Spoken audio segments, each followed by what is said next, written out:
There are stories that make people uncomfortable, not because they're frightening, but because they're inconvenient.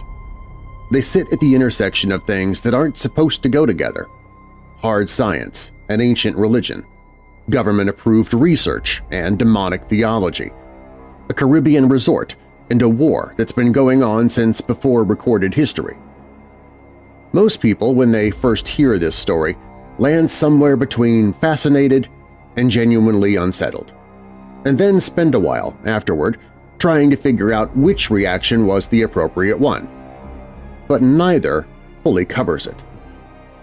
The story involves credentialed researchers with legitimate academic appointments, a body of government-approved scientific study going back to the 1990s, ancient Greek rituals that drew some of the most famous thinkers in human history, a new facility on a tiny island in the Caribbean charging nearly $10,000 a session, and a category of being or entity that keeps showing up across completely unrelated contexts: different drugs, different brain mechanisms, different centuries, different cultures, with a consistency that the purely coincidence explanation struggles to account for. The being in question tends to present itself the same way regardless of how it's encountered: ancient, overwhelmingly intelligent, and intensely interested in the human who just walked into its space.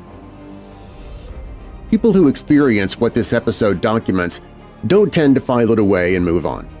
The scientists who study it have a track record of eventually publishing something that amounts to an admission that the research took them somewhere they weren't equipped to go. The subjects who undergo it describe it as more real than anything in their real lives, often for years after the fact.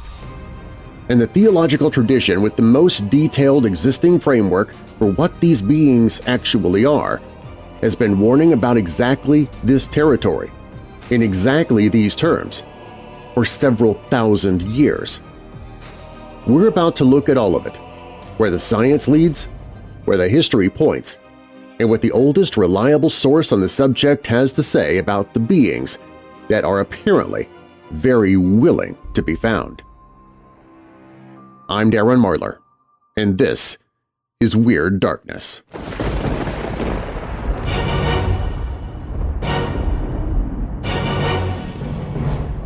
Welcome, Weirdos!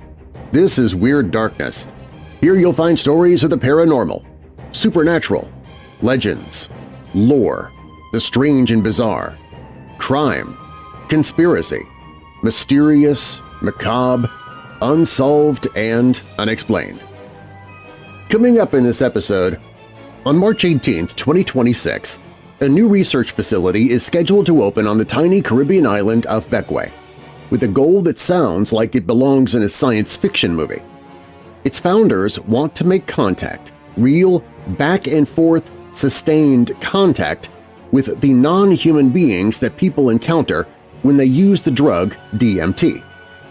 They've built the technology to do it, they've got medical staff on hand, and they're charging $9,500 a session. And the beings they want to talk to? They've been showing up for a very long time. Now, bolt your doors, lock your windows, turn off your lights, and come with me into the Weird Darkness.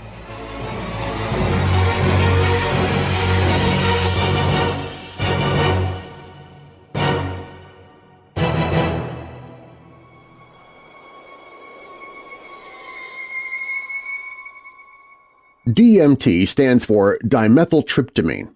The U.S. government classifies it as a Schedule I drug, the same category as heroin, meaning it is considered to have no accepted medical use and a high potential for abuse. Here's the strange part. Your body makes it anyway. DMT has been found in human blood, urine, and spinal fluid. Scientists found it in the pineal gland, a tiny structure deep inside the brain, of rats in 2013. It shows up in hundreds of plants and throughout the animal kingdom. Nobody put it there, it's just there. And despite decades of research, scientists still can't tell you what it's doing in your body, what purpose it serves, or why living creatures would have one of the most powerful psychedelic compounds ever discovered already built into their chemistry. Think of it like finding a rocket engine installed in your family car. Nobody ordered it, nobody remembers putting it there, and nobody knows what happens when you turn it on. Psychiatrist Rick Strassman wanted to find out. From 1990 to 1995, he ran what was at the time the first government-approved study of psychedelics in the United States in over 2 decades. Working at the University of New Mexico School of Medicine, he gave approximately 400 doses of DMT to 60 volunteers and carefully documented everything that happened. He expected the sessions to produce the kinds of deep, personal insights and spiritual feelings that other psychedelics sometimes bring on. He was not expecting what he actually got. More than half of his volunteers reported meeting beings, not seeing colors or patterns or having emotional breakthroughs, meeting what felt to them like actual, independent, intelligent creatures from somewhere else. Strassman was so struck by this that he began calling DMT the spirit molecule. He went on to theorize that the pineal gland, which the philosopher René Descartes once called the seat of the soul, may naturally release DMT at the most significant moments of human life – when we're born, when we die, and possibly during near-death experiences and vivid dreams. He also suggested something even more striking, that some of what people report as alien abduction happening to people who were completely sober might be caused by accidental releases of their own natural DMT. Not drugs, their own brain chemistry, opening a door that's normally kept shut. When you smoke or inhale DMT, the experience hits within seconds and lasts somewhere between 10 and 15 minutes, with the most intense part squeezed into about 5 to 7 minutes of that. People who have tried nearly every psychedelic substance available consistently say DMT is in a different category altogether, not just stronger but different in kind, more real, not less. And in those few minutes, a specific thing keeps happening. People see beings. Not visual distortions, not melting walls or trails of light, not symbolic visions that feel like dreams. Actual beings, creatures that appear to be fully aware that a human just walked into their space and that interact with the visitor deliberately and with apparent intelligence. A 2021 study that analyzed nearly 3,800 first-hand DMT accounts found that 45.5%, almost half, describe meeting entities. The beings were most often described as female, divine, or alien-looking. About 16% of reports specifically described extraterrestrial or alien beings. Another 9% described reptile-like or insect-like creatures. A well-known category that DMT users have nicknamed machine elves, small, frenetic, jewel-covered beings operating in impossibly complex mechanical environments, showed up in about 8% of accounts. Jester-like trickster figures appeared in another 6.5%. The late ethnobotanist Terence McKenna, think of him as the most famous tour guide to this particular territory, described the beings as self-transforming elf machines and said they reminded him of playful tricksters. Other people describe something much darker. Predatory presences, malevolent watchers, beings that give off the distinct impression that the human who just showed up is not entirely welcome or is being studied for purposes the visitor doesn't understand. What almost every single account shares, regardless of whether the encounter felt positive or terrifying, is this: the beings feel real. Not dream real, not movie real, more real than the physical world the person came from, in a way that's hard to shake off even weeks or months later. And they feel intelligent, not random, not symbolic. purposefully, deliberately, disturbingly intelligent. Strassman's own volunteers described meeting aliens, angels, and spirits. Some described things that didn't fit in any category, insect-like creatures, operating with the confidence of beings who have been at this for a very long time. By the time Strassman's study ended in 1995, he wrote that he had started to wonder whether he was getting in over his head. The problem with studying DMT entity encounters has always been time. 5 to 7 minutes at peak intensity isn't long enough to do much of anything deliberate. You barely have time to register what's happening before it's over, let alone try to hold a conversation with something. Neurobiologist Andrew Gallimore figured out a solution.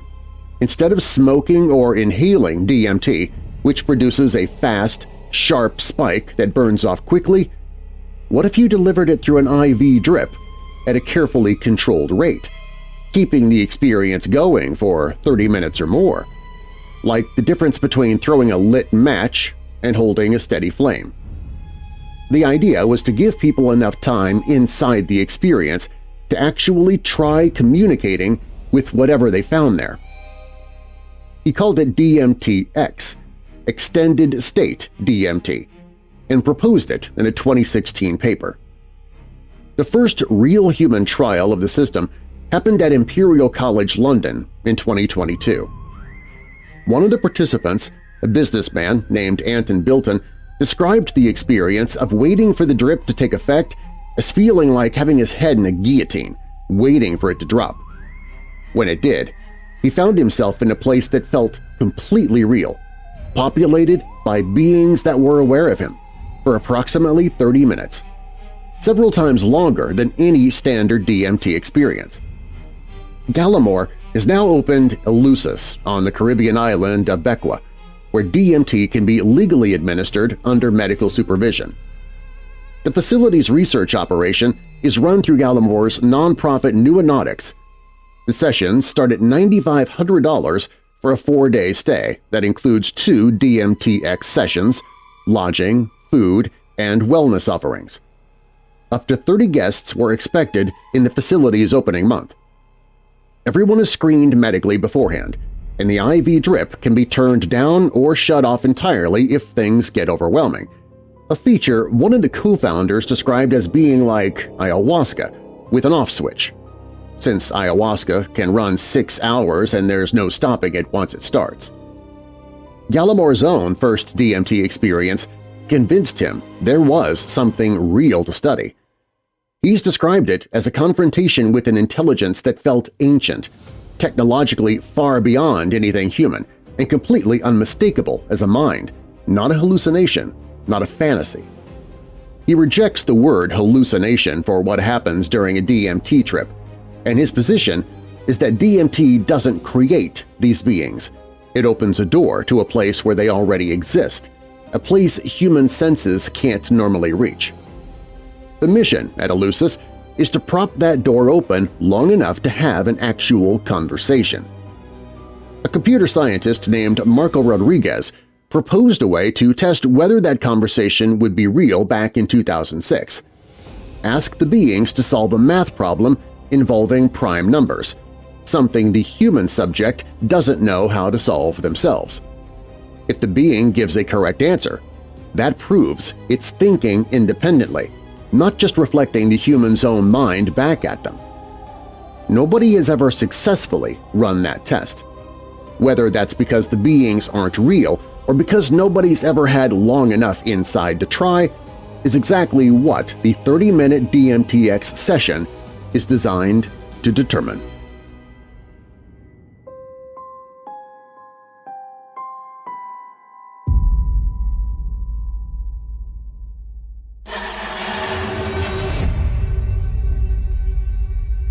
Scholars studying the ancient Greek city of Eleusis have spent decades documenting what happened inside its most famous ceremony, a ritual that ran uninterrupted for nearly 2,000 years and drew figures like Plato and Cicero to drink a preparation researchers now believe contained a psychedelic compound.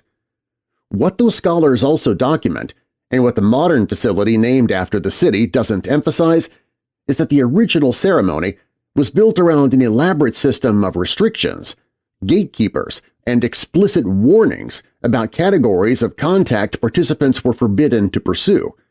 The indigenous traditions surrounding ayahuasca, whose primary active ingredient is the same compound in DMT, carry the same hard-won caution, structured around the conclusion that some of what can be reached in that state is actively working against the person who finds it. Meanwhile, a figure keeps appearing across contexts that share no chemical or neurological connection to each other. Sleep paralysis researchers have cataloged it. Online forums documenting recreational diphenhydramine overdose, a drug that works through an entirely different brain mechanism than DMT, have cataloged it. Medieval European accounts cataloged it centuries before any of these substances were studied scientifically. Tall, dark, wide-brimmed hat, no face, and a quality of attention that survivors describe as patient in a way that doesn't feel accidental. Between 2014 and 2023, U.S. poison centers recorded an 87.2% increase in pediatric diphenhydramine cases, many of them teenagers deliberately overdosing to encounter it. One 15-year-old girl in Oklahoma City didn't survive the attempt. When Weird Darkness returns, the logical problem at the center of the Eleusis experiment that the science cannot resolve, and what the oldest recorded warnings about this category of being say it is actually doing when it presents itself as ancient, wise, and eager to talk. Different drug, different brain mechanism, same hat. And some of the people who saw it report that the feeling of being watched didn't stop when the drug wore off.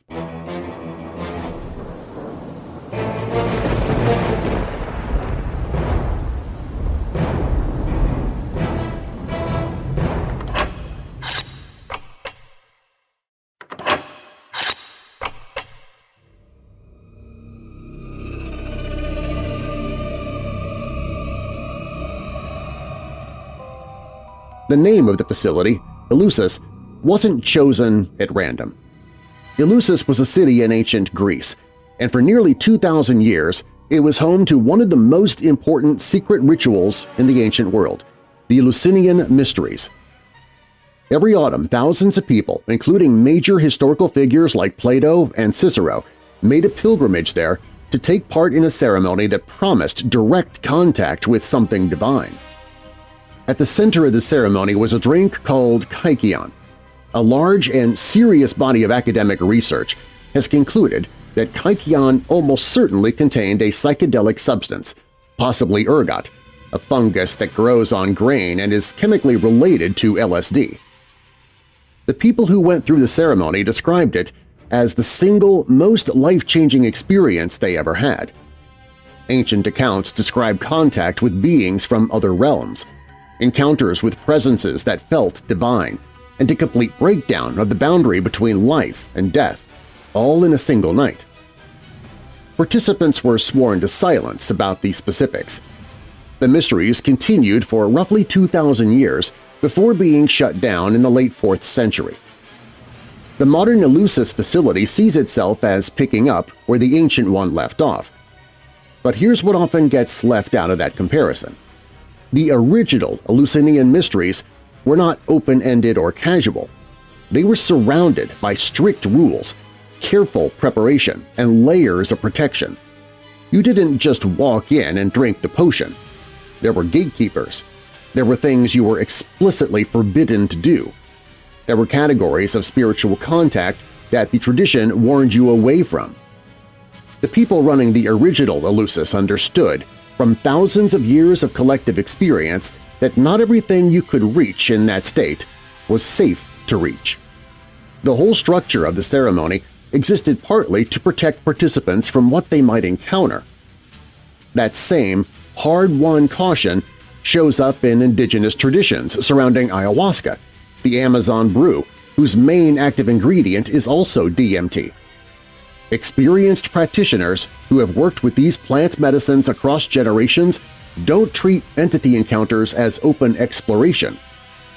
The elaborate preparation before a ceremony, the diet, the restrictions, the prayers, the protective rituals exists because those traditions concluded long ago that some of what you can contact in that space does not have your best interests in mind, and that going in unprotected is asking for trouble.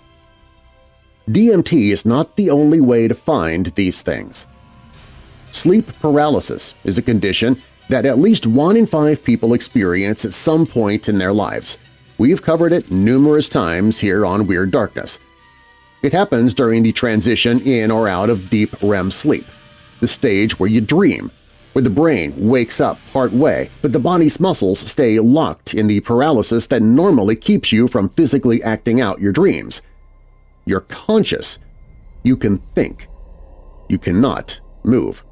And a significant number of people in that state are not alone. Most sleep paralysis sufferers report a presence in the room, not just a vague feeling, a specific presence with a specific shape, a tall, dark silhouette, wide-brimmed hat, long coat, no face. Not a face that's hidden or hard to see, but a face that simply isn't there. The figure stands in the corner or at the foot of the bed, watching. Sometimes it approaches. It brings with it a quality of dread that survivors consistently describe as unlike anything they have felt in ordinary waking life. Something patient, something old, something that seems to know exactly what it's doing. This figure has a name now, the Hat Man, and it's been showing up in human accounts for a very long time. Long before the Internet existed to spread the idea, medieval Europeans were describing a demonic figure that sat on sleeping victims' chests and paralyzed them with terror. The Swiss painter Henry Fuseli captured the experience in his famous 1781 painting simply called The Nightmare. People across different centuries, different cultures, and different languages, people who had no way of knowing about each other's accounts, have described the same figure with the same hat in the same posture in enough detail to fill a substantial body of documentation. Now here's where things get genuinely strange. The Hat Man also shows up when people take massive overdoses of Benadryl. Benadryl, the over-the-counter allergy pill, contains a drug called diphenhydramine. At the dose printed on the box, it's safe and unremarkable. At doses far above what's recommended, it produces something called anticholinergic delirium, a state of confusion and hallucination caused by blocking a brain chemical called acetylcholine, which your brain needs for clear thinking, memory, and awareness of what's real. The mechanism is completely different from DMT. The drug is completely different from DMT. The brain chemistry involved is completely different from DMT. The Hat Man is not different from DMT. Recreational Benadryl overdose has existed as an underground practice since around 2012, documented extensively on online forums where users post detailed accounts of their experiences. Those accounts reliably describe swarms of insects, shadow people, and the Hat Man. And unlike most psychedelic experiences, the Benadryl version is almost universally described as horrifying and meaningless, not enlightening. There's no upside to report, just a dark, empty, terrifying experience featuring the same figure that shows up in sleep paralysis and DMT trips. When TikTok's Benadryl challenge popularized deliberate overdosing among teenagers, it ended in multiple hospitalizations and the death of a 15-year-old girl in Oklahoma City. Between 2014 and 2023, U.S. poison centers recorded an 87.2% increase in pediatric diphenhydramine cases. Some survivors report that the feeling of being watched by the Hat Man didn't fully go away when the drug wore off. Different drug, different brain mechanism, same hat. If you step back and look at the full picture, DMT entities, sleep paralysis visitors, and Benadryl Hat Man reports laid side by side, what you're looking at doesn't appear to be three separate and unrelated phenomena. It looks like three different keys opening the same door. And then there are the UAP hearings. Congressional testimony from credentialed military and intelligence witnesses has described non-human intelligences that operate outside the laws of physics as we understand them, that appear to be ancient beyond reckoning, and that interact with humans in ways that feel purposeful rather than accidental. Researchers who've studied both UAP contact accounts and DMT entity encounters have noted the similarities. The overwhelming sense of being in the presence of something vastly older and more advanced than humanity, the feeling of being observed and evaluated, the technological quality of the environment these beings seem to inhabit. Whether that connection is meaningful or coincidental is a question nobody in an official capacity appears to be asking. Yet. The researchers at Eleusis are treating their project as a scientific experiment, a neutral inquiry into the nature of consciousness. The problem with that framing is a simple, logical one that the science doesn't address. There are only two possibilities here. Either the beings people encounter on DMT are hallucinations, meaning they're entirely produced by the human brain under the influence of a chemical, or they're not hallucinations, meaning they do exist independently of the person who perceives them. If they're hallucinations, the whole experiment fails before it starts. Think about it this way. You can't have a real conversation with a character you invented. If you're dreaming and you ask the dream character what the weather is like in Tokyo, the answer isn't coming from Tokyo, it's coming from you. You can't receive real information from something your own mind is generating in real time. If the DMT beings are hallucinations, the prime number test will never produce a correct answer the subject didn't already know. Two-way communication will never actually happen, and the $9,500 buys an intense and overwhelming personal experience and nothing more. If they are not hallucinations, if they are real, independently existing, thinking beings, then what Eleusis is doing is not neutral scientific research. They are deliberately opening and holding open a channel of communication with non-physical intelligent entities and inviting whatever is on the other end to engage for 30 minutes at a stretch.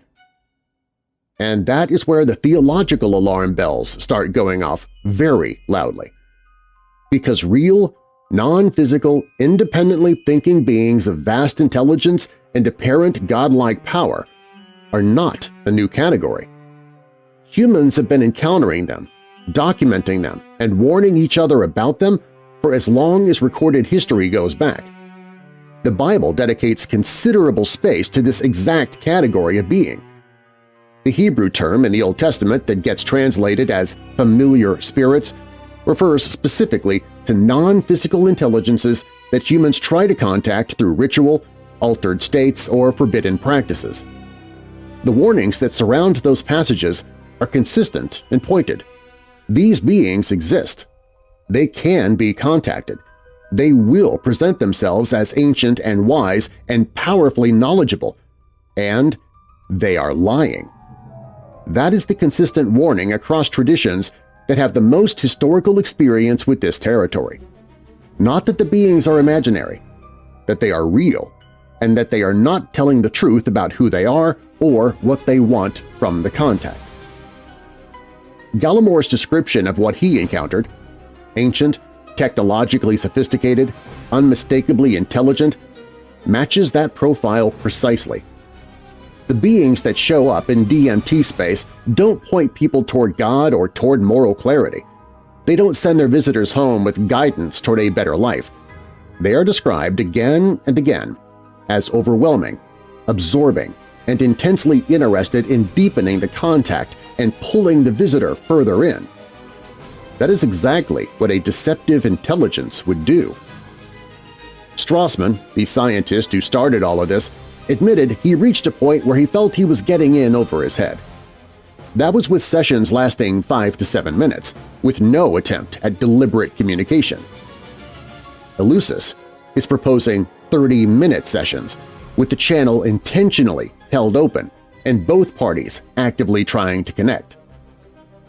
Every serious spiritual tradition that has deep historical experience in this territory – Christianity, indigenous shamanic practices, the traditions that surround the original Eleusinian mysteries – arrive at the same conclusion by different routes. Some of what you can access in these states wants what is good for you. Some of it does not, and the most eager ones to be found are not the safe ones. It's worth being fair to the people drawn to something like Eleusis because the impulse behind it isn't crazy or evil. The recognition that the physical world doesn't explain everything is accurate. Most people, if they're being honest, sense that there's more to existence than what they can see and touch. The hunger for contact with something beyond the ordinary is one of the most deeply human drives there is. It built the pyramids. It wrote the Psalms. It put cathedrals in the sky. The desire for knowledge that goes beyond what the everyday world offers is, at its root, a religious longing, even when the people feeling it don't call it that. The specific problem with the Eleusis approach isn't the desire, it's the terms. The DMTX system is designed for comfort and control. You can dial back the intensity if it gets too heavy. You can abort the session entirely and be clear of the drug within minutes. The experience is managed, scheduled, supervised, and adjustable. It offers contact with what might be ancient divine intelligence, on your terms, at your chosen level of intensity, with medical staff standing by, and no ongoing commitment required afterward. No authority over your choices, no submission to anything outside yourself. What it's offering, in other words, is transcendence without surrender, spiritual contact without spiritual accountability, the same destination that religion promises, genuine connection with something vast and non-physical, but on completely different terms, with you in the driver's seat the whole time. That offer has a history. It appears in the oldest story in Western civilization. A garden, a being that presents itself as wiser than the humans it's speaking to, an offer of knowledge that will make them like gods, and a lie about what accepting that offer would actually cost. The beings waiting in the DMT space, whatever they are, did not invent this offer. The offer is very, very old, and it has never once turned out to be what it claimed to be. The researchers at Eleusis believe they're opening a new frontier. The entities they plan to contact have been waiting at that frontier for considerably longer than any of them have been alive.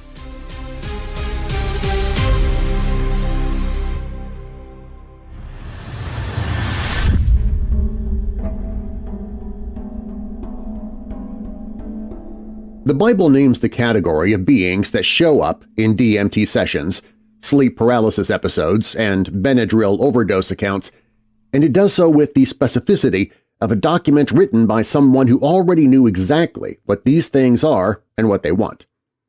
Leviticus, Deuteronomy, and Ephesians all address non-physical intelligent beings not as mythology, but as operational threats, with detailed instructions for what to do and what to avoid. Paul's letter to the Ephesians describes the situation in terms that map directly onto what modern researchers are encountering: rulers, authorities, powers, and spiritual forces operating in realms human beings aren't equipped to navigate alone. What's striking is how consistently the ancient warnings describe the same behavior pattern that DMT users, sleep paralysis survivors, and Benadryl overdose accounts all independently report: a being that presents as ancient, knowledgeable, and intensely interested in deepening the contact. Augustine of Hippo, writing in the 4th century, documented the mechanism that drives people toward that contact in the first place, and his description holds up against the data coming out of places like the Eleusis facility with uncomfortable precision. The longing is real. The question we will address next is whether the thing offering to satisfy it is telling the truth about what the satisfaction will cost. Coming up on Weird Darkness, what the full armor of God in Ephesians 6 has to do with a 30-minute IV drip session on a Caribbean island, and what James 4 verse 7 says is the complete protocol for a direct encounter with whatever is wearing that hat. The beings have never been hard to find. Only one recorded source has a consistent track record of telling the truth about what they actually are.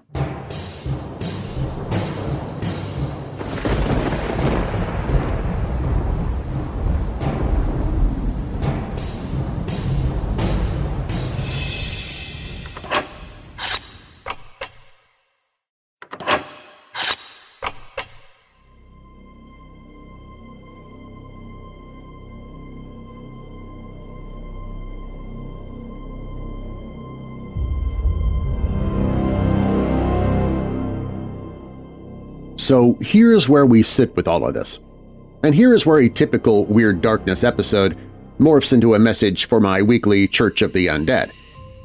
We've just walked through a story about scientists building a machine to hold a door open to a realm that human beings were never meant to force their way into.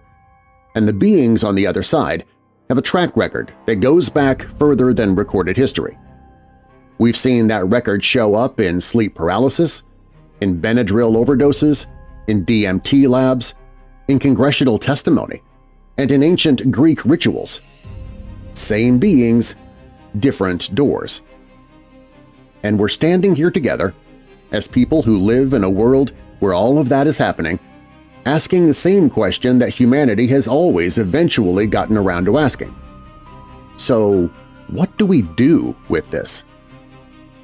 The Bible answers that question directly, not in vague spiritual language, but with the specificity of someone who knows exactly what we're up against. The Old Testament doesn't treat the spirit world as a mystery to be explored. It treats it as a known territory with known dangers. Leviticus 19 verse 31 instructs God's people not to turn to mediums or seek out those who contact spirits, warning that doing so will defile them. Deuteronomy 18 verses 10 through 12 lists the practices forbidden to Israel: divination, sorcery, interpreting omens, consulting the dead, and calls every one of them detestable to God. These aren't arbitrary rules, nor are they my rules. They're the product of a God who knows what's out there, knows what those beings are capable of, and cares enough about the people He made to put up a fence. Think about it in the way you'd think about a warning label. A warning label on a bottle of bleach doesn't mean the person who put it there is trying to control you. It means they know what bleach does to human tissue, and they'd rather you didn't find out the hard way. God's prohibitions around contact with spirits are that kind of warning. Not restrictive for the sake of it, protective, because He knows the territory and we don't. The New Testament makes the stakes even clearer. In Ephesians 6 verse 12, Paul writes that our struggle is not against flesh and blood, but against rulers, against authorities, against the powers of this dark world, and against spiritual forces of evil in the heavenly realms.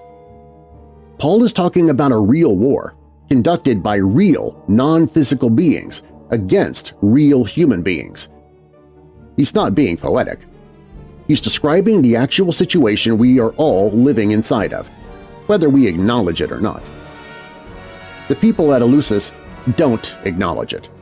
They're walking into that war zone with scientific instruments and a clipboard, genuinely believing that they are conducting neutral research.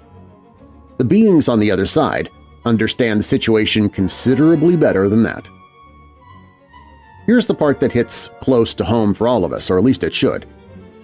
The desire that drives people toward a $9,500 DMT session on a Caribbean island is not foreign to us. We all carry some version of that. We all want to know that there's more to life than what we can see. We all want contact with something real and transcendent.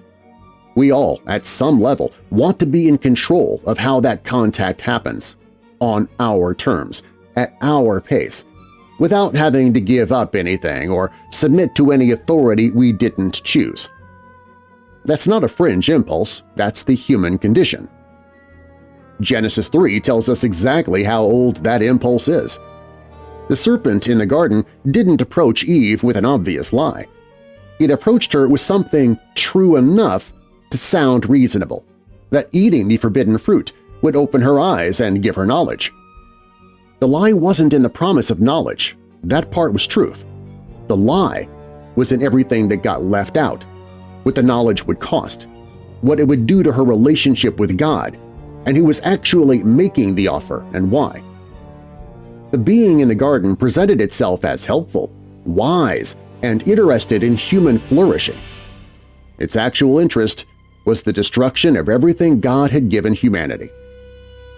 That pattern, the ancient, intelligent, seemingly knowledgeable being that offers transcendence on your own terms while omitting what the offer actually costs, is the exact same pattern showing up in DMT encounters. Gallimore describes his encounter as meeting a supremely advanced, ancient intelligence. That description could have come straight from Genesis 3. It is the same being or the same category of being making the same offer in a new setting. And we, across history, keep taking it. 1 John 4 verse 1 tells us to test the spirits and see whether they are from God, because many false prophets have gone out into the world. Testing the spirits doesn't mean engaging with them first and evaluating the results. It means measuring them against the truth of God's Word before the conversation starts.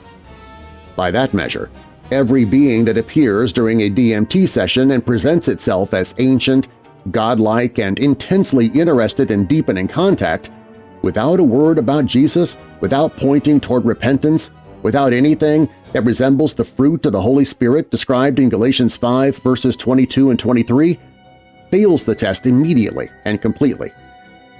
The longing that sends people into a Benadryl overdose at the age of 16, or a $9,500 IV drip on a Caribbean island, or a DMT session in someone's living room, that longing is real, and God put that longing there. Augustine of Hippo, writing in the 4th century, described it this way: "Our hearts are restless until they find rest in God." That's not a religious cliché. It's an accurate description of the mechanism. We are built with a God-shaped space inside us, and we fill it with something. The only question is what that something is. The beings in DMT space are real, or at least real enough to interact with, real enough to follow people out of their sessions, real enough to show up through completely different chemical pathways and still wear the same hat. What they are not is what they claim to be. They present as ancient wisdom. They arrive as deception. And the thing they most reliably produce in the people who encounter them is not enlightenment. It's a hunger for more contact, an increasing pull back toward the door. That is not the fruit of a being that wants your good. John 10 verse 10 draws the contrast in terms that couldn't be clearer. The thief comes to steal, kill, and destroy. Jesus came that we might have life and have it to the full. Two categories of spiritual reality, two completely different intentions toward the human beings they encounter. One wants more from you. The other already gave everything for you. The contact that people are spending $9,500 to achieve, or overdosing on allergy pills to find, or lying awake paralyzed in terror to experience, that contact is available. It always has been. It doesn't require drugs, or delirium, or a Caribbean resort. It requires coming to God on His terms rather than our own, which is the only part of the arrangement that our human nature resists. Paul doesn't just tell us in Ephesians 6 that we're in a spiritual war. He tells us what to wear: the full armor of God, the belt of truth, the breastplate of righteousness, feet fitted with the readiness that comes from the gospel of peace, the shield of faith, the helmet of salvation, the sword of the Spirit, which is the Word of God. Ephesians 6 verses 13 through 17. Notice what's on that list: truth, righteousness, the gospel, faith, salvation, the Word of God. Not a different drug, not a longer session, not a better scientific instrument. The protection against deceptive spiritual beings is not more contact with spiritual beings. It's a grounded, active, daily relationship with the God who created both us and them, and who has authority over all of it. Prayer is on that list too. Ephesians 6 verse 18 calls us to pray in the Spirit on all occasions, with all kinds of prayers and requests. Not as a ritual, not as a technique for altered consciousness, as actual communication with an actual person who already knows us completely and already has our good as his intention. That is a two-way communication that the researchers at Eleusis are spending $9,500 to attempt, except it's free. It doesn't require an IV drip, and the being on the other end has a provable track record of telling the truth. James 4 verse 7 gives us the practical instruction for moments of direct spiritual encounter. Submit to God, resist the devil, and he will flee. That's it. That's the full protocol. Submission to God first, not negotiation, not neutral scientific inquiry, but deliberate alignment with His authority. Then resistance. And then the enemy, whatever form it's wearing, machine elf, hat man, ancient technological intelligence, goes. Not because we have power over it, but because God does, and we are standing under His cover. We live in a world that is increasingly aware that there is a spiritual dimension to reality and decreasingly sure what to do about it. Congressional hearings on non-human intelligence, DMT research facilities opening on Caribbean islands, teenagers overdosing on allergy pills chasing a shadow in a hat. The door is getting a lot of attention right now, from a lot of different directions, and the beings on the other side of it have not changed. They are patient, they are experienced, and they are very good at making the offer sound reasonable. We don't have to be afraid of any of that. Romans 8 verses 38 and 39 tells us that neither death nor life, neither angels nor demons, neither the present nor the future, nor any powers, neither height nor depth, nor anything else in all creation will be able to separate us from the love of God that is in Christ Jesus our Lord. That's not a comfortable feeling. It's a stated fact about the structure of reality. The beings in DMT space, whatever they are, operate within a creation that God made and still governs. Their reach has limits. His doesn't. The practical takeaway for all of us is this: the hunger for contact with something real and transcendent is not a problem to be solved. It's a signal to be followed in the right direction. When we feel that pull, the answer isn't to chase it into territory God has warned us away from. The answer is to recognize it for what it is, the echo of that God-spaced shape inside of us, pointing us back toward the only contact that will actually satisfy it. The researchers at Eleusis are going to find something in that 30-minute window. The beings have never been hard to find. The question is not whether contact is possible. The question is whether the being we're reaching toward has our good as its intention. And only one answer to that question has ever held up across the full weight of human history, from Genesis to the present day. His name is Jesus, and He has been reachable without a drip, a pill, or a $9,500 resort package since before any of this started. Some listening right now have spent years looking for contact with something real, something that matters, something bigger than the ordinary world we move through every day. Maybe not through DMT or Benadryl, but through other things that promised the same transcendence and delivered something emptier than what we started with. The gospel is a simple offer, and unlike the one in the garden, it doesn't hide what it costs or who's making it. God made us.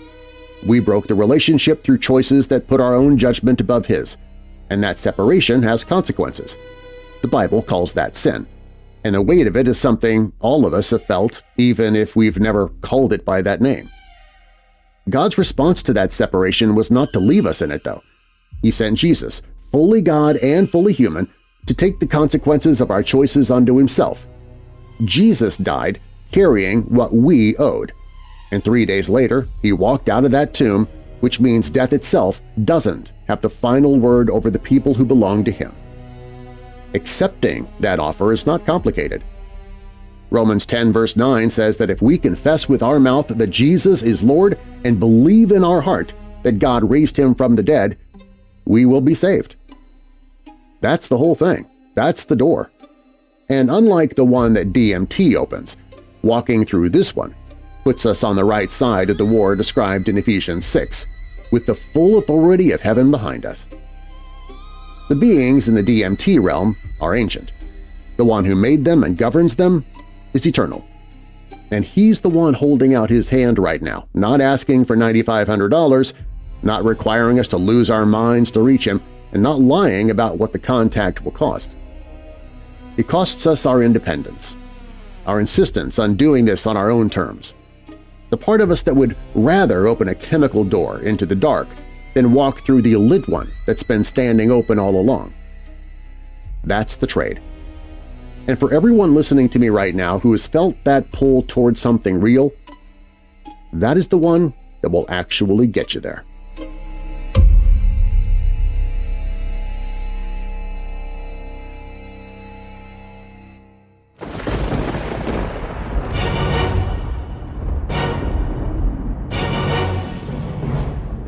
Thanks for listening. Content in this episode was based on an article that I posted to the Weird Darkness website. I've placed a link to the story in the episode description if you'd like to read the original article. While on the website, you can also visit my Dark News blog for stories that never make it to the podcast. If you like the show, please share it with someone you know who loves the paranormal or strange stories, true crime, monsters, or unsolved mysteries like you do. All stories used in Weird Darkness are purported to be true unless stated otherwise.